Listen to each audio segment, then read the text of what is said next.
જય માતાજી, હર હર મહાદેવ. કેમ છો મારું પબ્લિક, આપણા સબસ્ક્રાઈબરો? મને એવું લાગે છે કે તમે બધા મજામાં છો. આપણે એક આપણા દેહના એવા મહેશભાઈ ડાભી આવેલા છે. સૌથી પહેલાં તો એને લઈને આપણે મહાદેવના એક મંદિરે જવાનું છે. આપણે સુરત કામરેજ તાલુકામાં છે અને એ લોકેશન તમને નાખી દે અને એડ્રેસ તમને ના પહોંચીને તમને આપી દે. તો ત્યાં જઈએ. મહાદેવનું મસ્ત મંદિર છે અને તમને ત્યાં ઇતિહાસ કહીએ, શું છે મંદિરનો ઇતિહાસ ને એવી બધી વાત કરીએ અને તમને મંદિરના દર્શન કરાવીએ, મહાદેવના દર્શન કરાવીએ.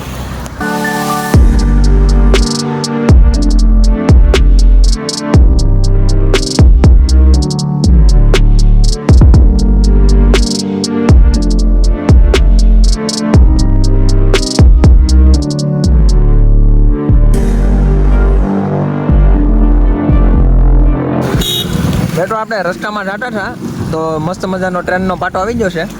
તો આપણે ટ્રેન જોવા જઈએ, ટ્રેનનું કેવું છે બધું. અહીંયા ઉપર ચડવા માટે દાદરા છે. આ ભાઈ તો સાહેબ તો આમ આગળ ગયા છે, આપણે જઈએ ઉપર જઈ. મસ્ત મજાનું લોકેશન છે. તો 4-5 ફોટા પાડીએ. હા રો ભાઈ, ભાવેશ ડાભી પોટે હો ભાઈ, એ રસ્તો દેખાડ્યો.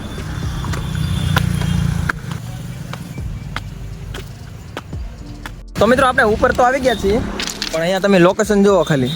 ઓલો આપણા આગળ છે ને મસ્ત મજાના પુલ છે, ત્યાં એવું લાગે તો આપણે જઈએ. અને આ બાજુથી આખો ટ્રેનનો પાટો છે. તો અહીંયા ખાસ કરીને અહીંયા ધ્યાન રાખવું પડશે, કેમ કે અહીંયા ટ્રેન બેન આવી જાય તો ખોટું લેવાનું દેવું થાય. તો આપણે બહુ આગળ તો નહીં જાય. એ ભાઈ આવી હોય તો વાંધો નહીં. તો મિત્રો આ સામે પુલ દેખાય છે મસ્ત મજાનો, આમ લોખંડનો બનાવેલો. ત્યાં જઈએ આપણે.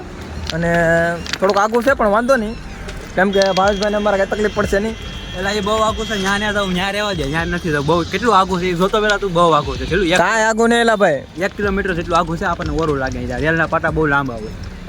તોય જવાનું તો છે જ તે ભાઈ. આવવાનું છે, માવજીને પૂછી દો. અમે કારીગરો કામ કરતા તમને દેખાય છે, એ પાટો બરાબર કરે છે. ટ્રેન આવે એટલે પાટો થોડોક વિખાય જાય એટલે પાટો બરાબર કરે છે. શું કેવું મહેશભાઈ? તો જુઓ ભાઈ, આપણે પહોંચી જશે આ બ્રિજ પાસે. બ્રિજ પાસે મસ્ત મજાનું લોકેશન છે. 4-5 ફોટા પાડી અને મહાદેવના દર્શન કરવા નીકળી જાય. આ તો અહીંયા ટ્રેનનું ઓલું છે, શું કહેવાય, એન્જિન છે.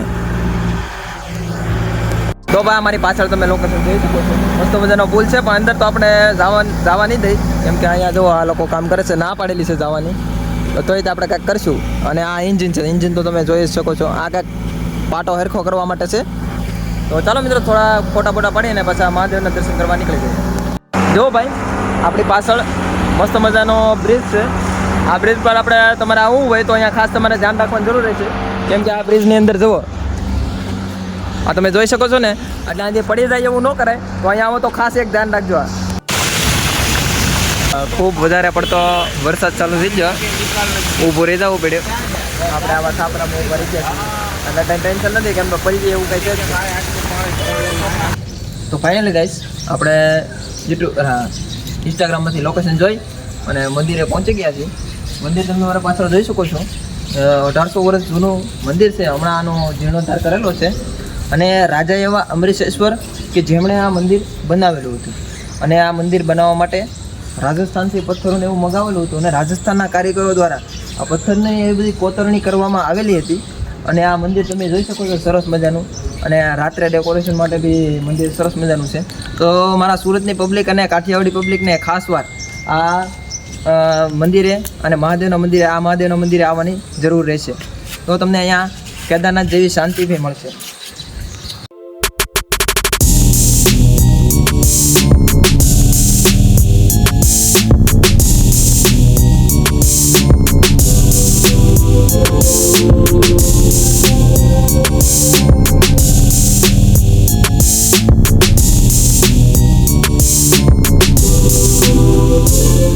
તો મિત્રો મારી પાછળ તમે મંદિર જોઈ શકો છો. સરસ મજાની કોતરણી અને એવું બધું કરેલું છે. એ તમને આગળ બતાવ્યું એમ કે રાજસ્થાનના કારીગરો દ્વારા લાવવામાં આવે છે. રાજસ્થાનના કારીગરો દ્વારા કોતરણી એવું કરવામાં આવેલું છે. એ તમે ખાસ જોઈ શકો છો. તમે મંદિરની કોતરણી અને મંદિરનું વાતાવરણ અંદરનું તમે જશો ને તો તમને અહીંયા મતલબમાં શાંતિ મળશે.